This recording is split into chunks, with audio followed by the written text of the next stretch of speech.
सभापति महोदय, national capital territory of Delhi amendment bill 2023 का विरोध करने के लिए मैं खड़ा हूं।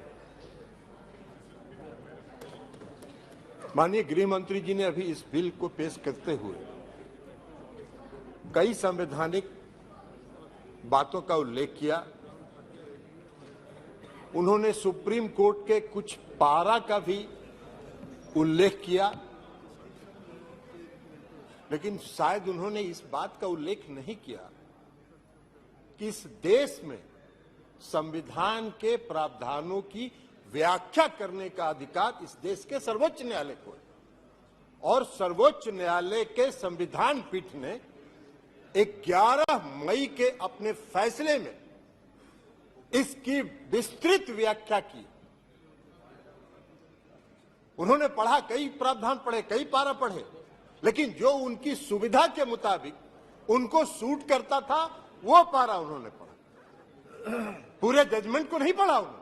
पूरे जजमेंट में विस्तृत तौर पर सर्वोच्च न्यायालय ने इसके दिल्ली के क्षेत्राधिकार के मामले में व्याख्या की है, संविधान की व्याख्या की है, कानून की व्याख्या की है, लेकिन आपको बैकडोर से शासन करना था।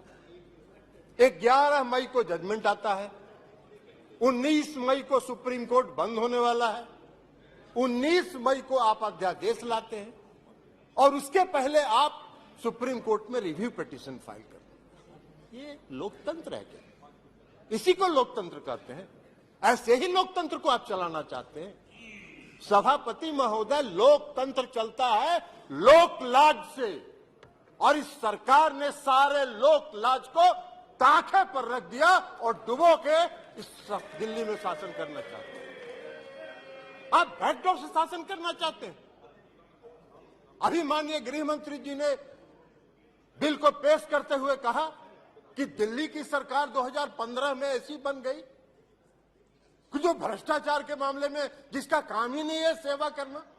अरे सेवा दिल्ली की सरकार जनता की सेवा कर रही है कि नहीं कर रही है, यह फैसला तो करने का अधिकार दिल्ली की जनता को। आप कैसे बैठ के यहां फैसला कर सकते हैं? आपको कौन अधिकार दिया है यहां फैसला करने की? चुनाव तो आप भी लड़ते हैं दिल्ली में, लेकिन आप 3 सीट पर सिमट जाते हैं, 3 सीट पर सिमट जाते हैं और उसके बाद भी कहते हैं कि भाई दिल्ली में जो सरकार है उसको सेवा का काम ही नहीं कर रही है। कौन सा काम आप व्याख्या कर रहे? आपने दिल्ली के एमसीडी को सारे लोगों को मिला के एक एमसीडी किया, क्या हुआ? हासिल आपका दिल्ली के एमसीडी के चुनाव में भी आप हार गए, फिर भी आप बोलने में बात नहीं आ रहा है, फिर भी आप बोल रहे। तो लोक लाज जब आप ताखे पर रख दीजिएगा तो यही होगा, क्योंकि आपने लोकतंत्र को समाप्त करने का निर्णय किया। आप अभी बात कर रहे थे गठबंधन की, आपने विस्तृत सुप्रीम कोर्ट के जजमेंट, हम एक पारा पढ़ना चाहते हैं, कई पारा को पढ़ा है। कल्याण बनर्जी साहब ने भी कहा है, बाकी लोगों ने भी कहा, फेडरल स्ट्रक्चर पर आघात है, संघीय ढांचा पर आघात है। ये जो अमेंडमेंट आपने ऑर्डिनेंस बिल लाया है यह लोकतंत्र के खिलाफ है। सुप्रीम कोर्ट ने 162 पारा 162 का एक पारा, हम सिर्फ 4 लाइन आपको पढ़ के सभापति महोदय सुनाना चाहते हैं। We retreat that in light of Article 239 AA and the 2018 Constitution Bench judgment, the Lieutenant Governor is bound by the aid and advice of the Council of Ministers of NCTD in relation to matters with the legislative scope of NCTD. As we have held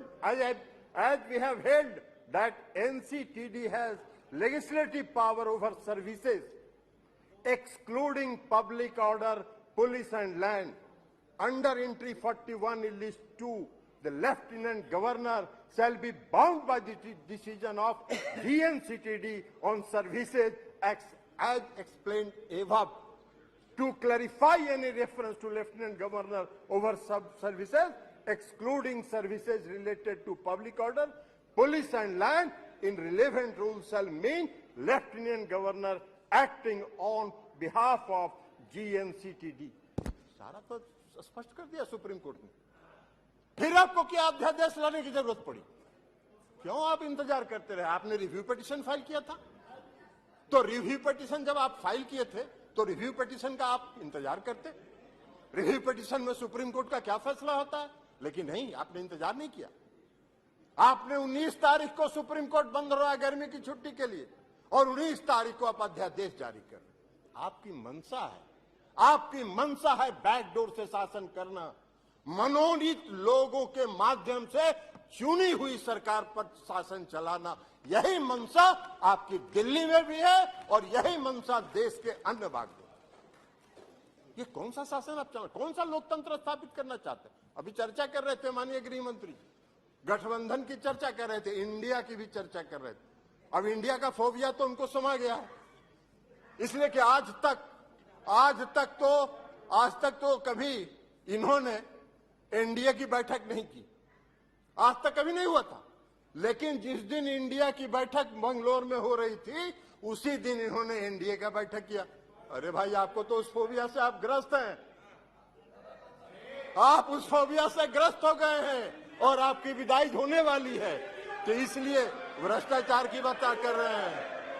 बैठिए ना बाबा, आप जाइएगा, विदाई होगा आपका। चलिए बैठिए, भाषण दे रहे हैं। बैठिए, आप बोलिए ना, आप उधर ध्यान मत दीजिए।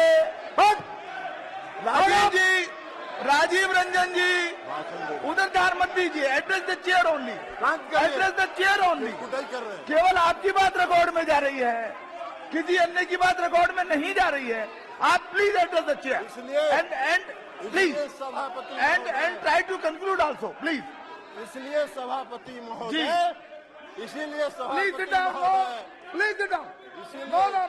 नो, बैठिए, आप बैठ जाइए, आप बैठ जाइए प्लीज, आप बोलिए। इसीलिए सभापति महोदय, अभी माननीय गृह मंत्री जी चर्चा कर रहे थे, अभी गृह मंत्री जी चर्चा कर रहे थे। आप अपनी बात पूरी कीजिए ना। अभी गृह मंत्री जी, माननीय गृह मंत्री जी चर्चा कर रहे थे। एक मिनट, आप प्लीज, स्वागत, आप तो बैठिए ना, बैठिए, अभी अपनी बात पूरी कर दीजिए। अभी गृह मंत्री जी चर्चा कर रहे थे, उन्होंने दिल्ली के भ्रष्टाचार पर चर्चा की। आप ही चलाइएगा। आप तो बैठिए। जी, हाँ, आप अपनी बात पूरी कीजिए प्लीज। इसलिए आप अपनी बात पूरी कीजिए, अपनी बात पूरी कीजिए। सभापति महोदय, अभी सभापति महोदय माननीय गृह मंत्री जी चर्चा कर रहे थे, पेश करते हुए उन्होंने कहा कि दिल्ली में बहुत भ्रष्टाचार हो गया है, भारी भ्रष्टाचारियों का जमा हो गया है। महाराष्ट्र के बारे में उन्होंने चर्चा नहीं की। 4 दिन पहले प्रधानमंत्री ने कहा 70,000 करोड़ का घोटाला हुआ और सबको वॉशिंग मशीन में डाल के बाहर निकाल लिया। अरे वाह भाई वाह, भ्रष्टाचार की परिभाषा कर रहे हैं और देश देख रहा है।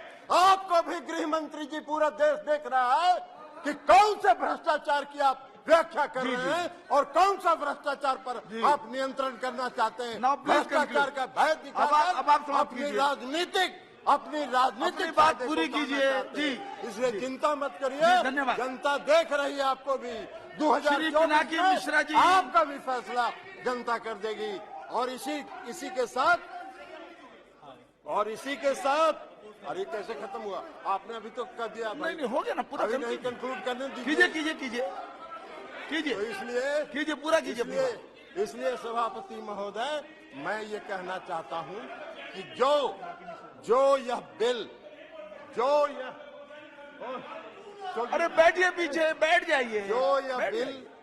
यह बिल जो आया है, यह बिल लोकतंत्र का विरोधी है। लोकतंत्र को समाप्त, वैसे इनकी मंशा है, इस सरकार की मंशा है लोकतंत्र के सारी संस्थाओं, आपने कह दी अपनी बात, आपने सारी बात कह दी है। संस्थाओं को ध्वस्त करना इनकी मंशा है। Thank you. ये कर रहे हैं।